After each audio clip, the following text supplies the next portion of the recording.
You know that feeling when you stumble into a place so absurdly beautiful that your brain short-circuits for a second. Like it can't quite process that this level of scenery exists outside of a screensaver? That's Canada's national parks in a nutshell. Except the screensaver is real and you can actually hike through it, which is both thrilling and mildly exhausting. But here's the thing. Everyone and their dog with a DSLR has been to Banff, right? Well, yes and no. Most visitors hit the same 5 spots, snap the obligatory Instagram proof of life, and leave. What you're about to get is the version of these 5 iconic Canadian parks that feels less like a checklist and more like you've been let in on a secret handshake. And if you're already thinking this sounds like your kind of travel content, do me a favor and hit that subscribe button for Passport Unfolded. Because we're here to tell you about the places that make you feel like you've actually discovered something, not just followed a crowd. Let's start with Banff, because ignoring it would be like writing about New York and pretending Manhattan doesn't exist.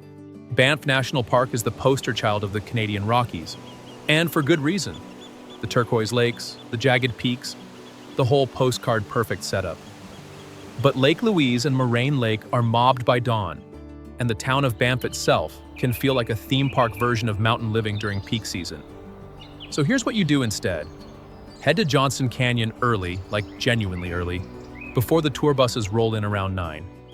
The lower falls are fine, but keep going to the upper falls where the crowds thin out and the canyon walls close in around you, in this dramatic, almost claustrophobic way that makes you feel like you're walking through the Earth's secret corridors. The light filtering through the rock in the morning has this soft, golden quality that photographers dream about. In winter, the frozen waterfalls turn into these alien ice sculptures, and suddenly you're in Narnia. Now, if you want a lake experience that isn't shoulder to shoulder with tripods, drive out to Peyto Lake. Yes, it's technically on the Icefields Parkway between Banff and Jasper, but it's worth the mention because the color is unreal. This almost neon turquoise that looks like someone dumped a truckload of Gatorade into the glacial melt. The viewpoint from the parking lot is decent, but if you hike up the trail a bit further to the less obvious overlook, you get the full fjord-like perspective without the elbow jostling. The best time is mid-morning when the sun hits the water just right and the color practically glows. For food in Banff Town, skip the overpriced lodges and head to Nourish Bistro, a plant-forward spot that doesn't make vegetarian food feel like punishment. Their Buddha bowls are legitimately satisfying, and the space has this earthy, minimalist vibe that feels more Vancouver than mountain tourist trap.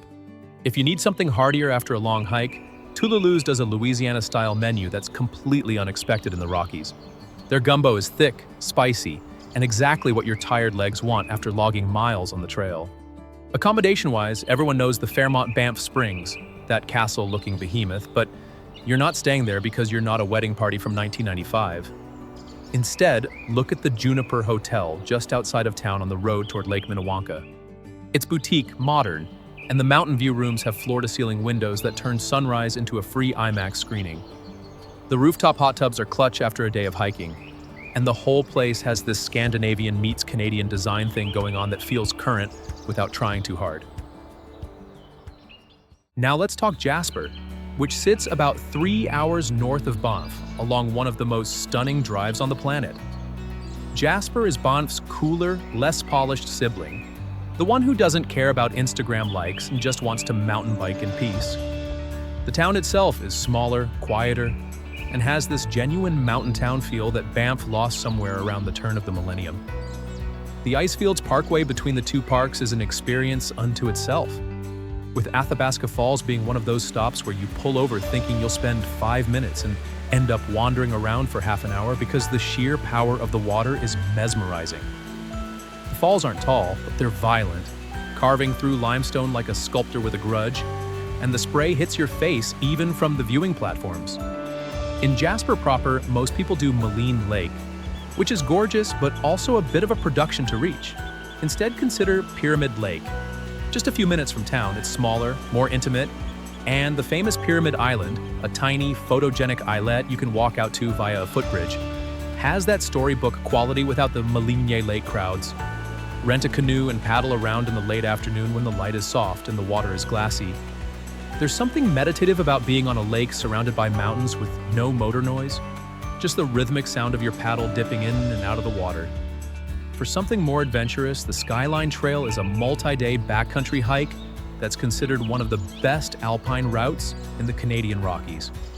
You're above the tree line for much of it, walking through meadows with views that stretch for miles in every direction. And the sense of solitude is profound. Food in Jasper is more utilitarian than Banff, but there are a few spots worth your time. Syrah's of Jasper does Mediterranean-influenced dishes with local Alberta beef, and a wine list that's better than it has any right to be in a town this small. The space is cozy, brick-walled, and feels like a bistro you'd find in a European ski village. For coffee and pastries, Bear's Paw Bakery is the move. Croissants that are flaky and buttery, and a cinnamon bun that's the size of your head and completely worth the sugar crash. Grab one in the morning before you hit the trails and eat it in your car while you watch the mist lift off the mountains. If you're staying overnight, the Overlander Mountain Lodge is about 20 minutes outside of town and offers a quieter, more rustic experience with cabins that feel like you're actually in the wilderness. No Wi-Fi in the rooms, which is either a deal breaker or exactly what you came for depending on your relationship with disconnection. Yoho National Park is the one most people skip, which is precisely why it's worth your attention. It's just over the border from Banff in British Columbia, and it's smaller and less developed, which translates to fewer people and more of that I just wander into a nature documentary feeling. The name Yoho comes from a Cree expression of awe, and that's not marketing, it's accurate. Emerald Lake is the marquee attraction, and unlike some of the Banff lakes, it's accessible and swimmable in summer, though the glacial water will make you question your life choices.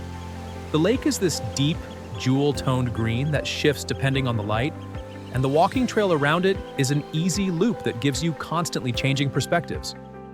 Rent a canoe from the lodge at the lake's edge and paddle out toward the far end, where the mountains reflect perfectly in the still water. It's one of those moments that feels almost too perfect, like a postcard that shouldn't exist in real life. But the real secret of Yoho is Takakau Falls, one of the highest waterfalls in Canada.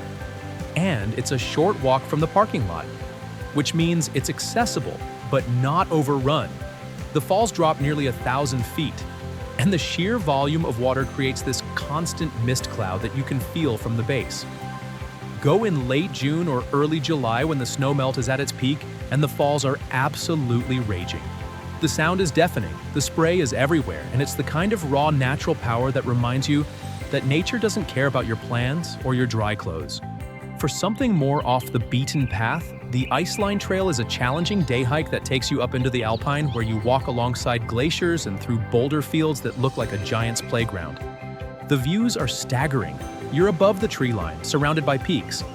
And the silence is so complete, it feels like you're the only person on Earth. There's not much in the way of food inside Yoho itself, but the Truffle Pigs Bistro and Field, the tiny town at the park's edge, is a legitimacy check required kind of place. It's a small, chef-driven spot with a menu that changes based on what's available, and the food is thoughtful, well-executed, and totally unexpected in a town of fewer than 200 people. Think wild game, seasonal vegetables, and a wine list curated by someone who actually cares. The space is intimate, maybe a dozen tables, so reservations are essential if you're planning to eat there. For lodging, the Cathedral Mountain Lodge offers rustic luxe cabins with fireplaces and private decks, and the whole property feels like a retreat where you can actually hear yourself think. Now we're switching coasts and heading to Vancouver Island for Pacific Rim National Park Reserve, which is a completely different vibe from the Rockies. This is West Coast rainforest, rugged beaches, crashing waves, and the kind of moody, atmospheric beauty that makes you want to put on a flannel and drink coffee in the rain. The park is split into 3 sections, but the Long Beach unit near Tofino is where most people focus their energy, and for good reason. Long Beach itself is this expansive stretch of sand that goes on for miles, backed by dense forest and fronted by the wild Pacific. The waves here are serious. Surfers come from all over to ride them. And even if you're not into surfing, there's something hypnotic about watching the ocean pound the shore with relentless energy. Walk the beach at low tide when tide pools reveal themselves, full of starfish, anemones, and tiny crabs going about their business like you're not even there. Tofino, the town adjacent to the park, has evolved from a sleepy fishing village into a destination for people who want to combine outdoor adventure with good food and design-conscious accommodations. And it walks that line better than most places. The Wickaninnish Inn is the splurge option. Oceanfront rooms, floor-to-ceiling windows, a spa, and a restaurant that's legitimately excellent. But if you want something more accessible, the Pacific Sands Beach Resort offers self-contained suites right on the beach, and you can fall asleep to the sound of waves crashing just outside your window. For food, Wolf in the Fog is the spot. It's a modern Canadian restaurant with a focus on local seafood and foraged ingredients, and the menu is creative without being pretentious. The oysters are briny and fresh, the octopus is perfectly charred, and the ambiance is laid back in a way that feels very Tofino. Grab a window seat if you can and watch the rain streak down the glass while you eat. If you're into hiking, the Rainforest Trail offers 2 short, easy loops through old-growth forest where the trees are massive, the moss is everywhere, and the air smells like earth and cedar.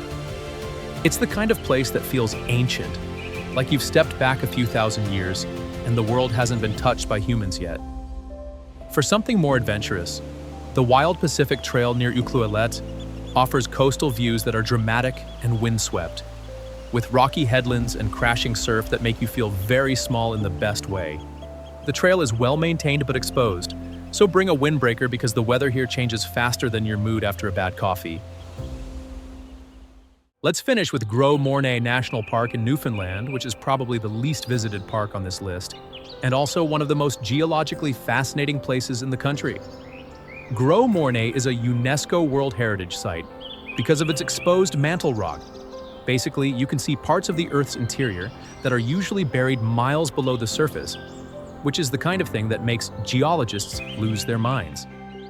The Tablelands is the most obvious example, a barren rust-colored plateau that looks more like Mars than Canada. The rock here is peridotite, and it's so high in magnesium that almost nothing grows on it, giving the landscape this otherworldly, desolate beauty. You can hike out onto the Tablelands and feel like you're walking on a different planet. And the silence is absolute. No trees, no birds, just you and ancient rock. But Gros Morne is more than just geology. The Western Brook Pond boat tour is one of those experiences that redefines what you think a pond can be. It's actually a landlocked fjord, carved by glaciers and surrounded by cliffs that rise hundreds of feet straight out of the water. The boat takes you through the fjord and the scale is staggering. Waterfalls cascade down the rock faces and the water is so deep and clear it looks black. The tour guides are local and genuinely knowledgeable, and they'll point out geological features and wildlife without sounding like they're reading from a script. The Green Gardens Trail is a must if you're into hiking. It's a moderate trek that takes you from the forested interior down to a coastal plateau where sea stacks rise out of the water and the cliffs are covered in wildflowers in summer. The trail is well marked and the descent is steep but manageable, and when you reach the bottom, you're standing on a rocky beach with the Atlantic stretching out in front of you and sea caves to explore if the tide is right. It's the kind of place where you feel completely removed from the rest of the world, and the solitude is a gift. And before we wrap up, a quick reminder, all these specific spots, trails, restaurants, and places to stay are listed in the description below, so you can bookmark, screenshot, or scribble them down in whatever chaotic system you use to plan trips. And if you're finding this useful, hit that like button because it helps the algorithm gods smile upon Passport Unfolded. And we can keep making content that actually helps you travel better. These 5 parks span the breadth of Canada, from the Rockies to the Pacific to the Atlantic, each with its own personality and its own set of under-the-radar experiences. Whether you're chasing turquoise lakes, crashing waves, ancient forests, or exposed mantle rock, these parks offer the kind of beauty that feels almost excessive, like nature is showing off just because it can. Now get out there and see something that makes you forget about your phone for a while.